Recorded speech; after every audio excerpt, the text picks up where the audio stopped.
இன்றைக்கி என்ன பண்ணலான்னா மஷ்ரூம் எப்படி க்ளீன் பண்ணுறதான் பார்க்கலாம். அதுக்கு நல்லா ஹாட் வாட்டர் நல்லா கொதிக்க வச்சுட்டு மஷ்ரூம் எடுத்து போட்டுட்டு நல்லா கிளறிக்கலாம். இதை வந்து ஒரு நல்லா கூல் டவுன் ஆனோடனையும் ஒரு 4-5 தடவை நல்லா வாஷ் பண்ணி எடுத்துக்கலாம். இந்த மாதிரி க்ளீன் பண்ணணுங்க. பாருங்கள், கையை வச்சு இந்த மாதிரி அது மாதிரி லேயர்லாம் ஃபஸ்ட் லேயர் எடுத்தாலும் அப்படியே வந்துடும் உங்களுக்கு. சூப்பராகவே வரும். ஏன்னா அதில் அழுக்கெலாம் கொஞ்சம் நிறைய இருக்குமா, இந்த மாதிரி எடுத்துடுது க்ளீன் பண்ணிட்டு தான் இப்போ மஷ்ரூமை போடணும்.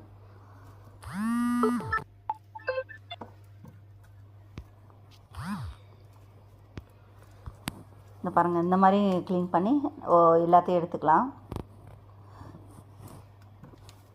இப்போ நம்ம கத்தியில் க்ளீன் பண்ணலாம். பாருங்கள், இந்த லேயர் இருக்குல்ல, ஃபஸ்ட் லேயர் வந்து கத்தியில் போட்டு க்ளீன் பண்ணிக்கலாம் நல்லா.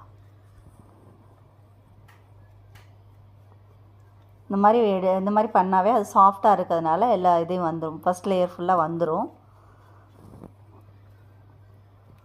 ஆனால் கண்டிப்பாக வந்து மஷ்ரூம் வந்து க்ளீன் பண்ணாமல் நம்ம சமையலுக்குலாம் யூஸ் பண்ணக்கூடாது.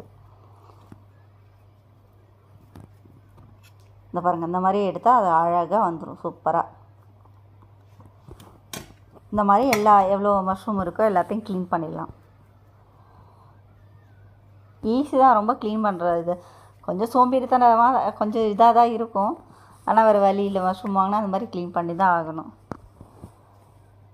ஆனால் வாரத்துக்கு ஒரு தடவை எடுத்துக்கிறது ரொம்ப ரொம்ப நல்லது மஷ்ரூம். அது லேடிஸ்க்கு ரொம்ப ரொம்ப முக்கியம் மஷ்ரூம். இந்த பாருங்கள், எல்லாத்தையும் எடுத்து க்ளீன் பண்ணி சூப்பராக வச்சிட்டேன். இப்போ வந்து கட் பண்ணி நம்ம சமைக்க ஆரம்பிக்கலாம், அவ்வளோதான். இந்த பாருங்கள், சூப்பராக நல்ல ஒயிட்டாக ஆயிடுச்சு பார்த்தீங்களா. பை.